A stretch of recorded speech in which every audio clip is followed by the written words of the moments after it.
नमस्कार। Challenge accepted group पे मैं रितु शर्मा आपका फिर एक बार स्वागत करती हूँ। आज मैं लेके आई हूँ धूमिल की कविता मोचेरा। 7वें-8वें दशक के ये कवि जो अपने अक्कड़पन और फक्कड़पन के लिए जाने जाते थे, एक मोची की दृष्टि से एक आम आदमी के दुख को, दर्द को कितनी सहजता से व्यक्त करते हैं। आइए सुने कविता धूमिल की। Please like, share and subscribe. धूमिल की कविता मोचीराम। रोंपी से उठी हुई आंखों ने मुझे क्षण भर टटोला और फिर जैसे पतियाए हुए स्वर में वह हंसते हुए बोला, बाबूजी, सच कहूँ मेरे निगाह में न कोई छोटा है न कोई बड़ा है। मेरे लिए हर आदमी एक जोड़ी जूता है जो मेरे सामने मरम्मत के लिए खड़ा है। और असल बात तो यह है कि वह चाहे जो है, जैसा है, जहाँ कहीं है, आजकल कोई आदमी जूते की नाप से बाहर नहीं। फिर भी मुझे ख्याल रहता है कि पेशेवर हाथों और फटे जूतों के बीच कहीं न कहीं एक आदमी है जिस पर टाके पड़ते हैं, जो जूते से झांकती हुई उंगली की चोट छाती पर हथौड़े की तरह सहता है। यहाँ तरह तरह के जूते आते हैं और आदमी की अलग अलग नवायत बतलाते हैं। सबकी अपनी अपनी शक्ल है, अपनी अपनी शैली है। मसलन एक जूता है। जूता क्या है? चकत्तियों की थैली है। इसे एक आदमी पहनता है जिसे चेचक ने चुग लिया है। उस पर उम्मीद को तरह देती हुई हंसी है, जैसे टेलीफोन के खंभे पर कोई पतंग फंसी है और खड़खड़ा रही है। बाबूजी, इस पर पैसा क्यों फेंकते हो? मैं कहना चाहता हूँ, मगर मेरी आवाज़ लड़खड़ा रही है। मैं महसूस करता हूँ भीतर से एक आवाज़ आती है, कैसे आदमी हो, अपनी जाति पर थूकते हो?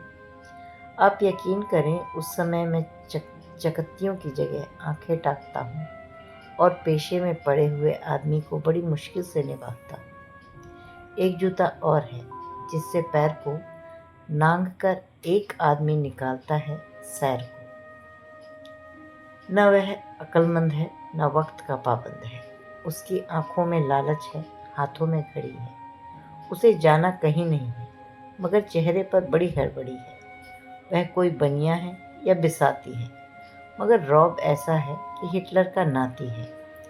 इसे बांधो, उसे काटो, हियाँ ठुको, वहाँ पिटो, घिस्सा दो, आयशा चमकाओ, जूते को ऐना बनाओ।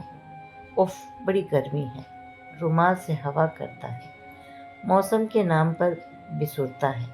सड़क पर आतियों जातियों को वानर की तरह घूरता है। गरज रह की घंटे भर खटवाता है, मगर नामा देते वक्त साफ नट जाता है। शरीफों को लूटते हो? वह गुर्राता है और कुछ सिक्के फेंक कर आगे बढ़ जाता है। अचानक चिहुक कर सड़क से उछलता है और पटरी पर चढ़ जाता है। चोट जब पेशे पर पड़ती है तो कहीं न कहीं एक चोर कील दबी रह जाती है, जो मौका पाकर उभरती है और अंगुली में गड़ती है। मगर इसका मतलब यह नहीं है कि मुझे कोई गलतफहमी है। मुझे हर वक्त यह ख्याल रहता है कि जूते और पेशे के बीच कहीं न कहीं एक अदद आदमी है जिस पर टाँके पड़ते हैं, जो जूते से झांकती हुई अंगुली की चोट छाती पर हथौड़े की तरह सहता है।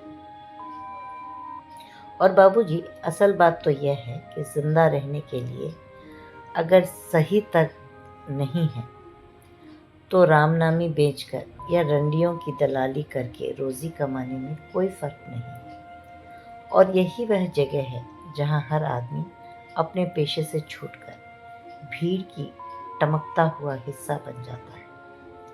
सभी लोगों की तरह भाषा उसे काटती है, मौसम सताता है। अब आप इस वसंत को ही लो, यह दिन को दांत की तरह तानता है। पेड़ों पर लाल लाल पत्तों की हजारों सुखले धूप में सींचने के लिए टटकाता है। सच कहता हूँ, उस समय रापी की मूठ को हाथ में संभालना मुश्किल हो जाता है। आँख कहीं जाती है, हाथ कहीं जाता है। मन किसी झुंझलाए हुए बच्चे सा काम पर आने से बार बार इनकार करता है। लगता है चमड़े की शराफत के पीछे कोई जंगल है जो आदमी पर पेड़ से वार करता है, और यह चौंकने की नहीं, सोचने की बात है।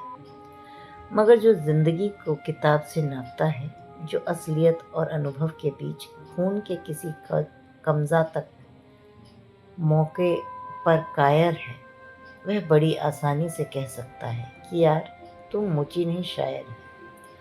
असल में वह एक दिलचस्प गलतफहमी का शिकार है। जो वह सोचता है कि पेशा एक जाति है और भाषा पर आदमी का नहीं, किसी जाति का अधिकार है। जबकि असलियत यह है कि आग सबको जलाती है, सच्चाई सबसे होकर गुजरती है। कुछ है जिन्हें शब्द मिल चुके हैं, कुछ है जो अक्षरों के आगे अंधे हैं। वे हर अन्याय को चुपचाप सहते हैं और पेट की आग से डरते हैं।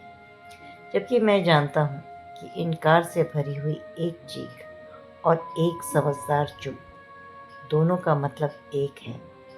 भविष्य गढ़ने में चुप और चीख अपनी अपनी जगह एक ही किस्म से अपना अपना फर्ज अदा करते हैं। धन्यवाद।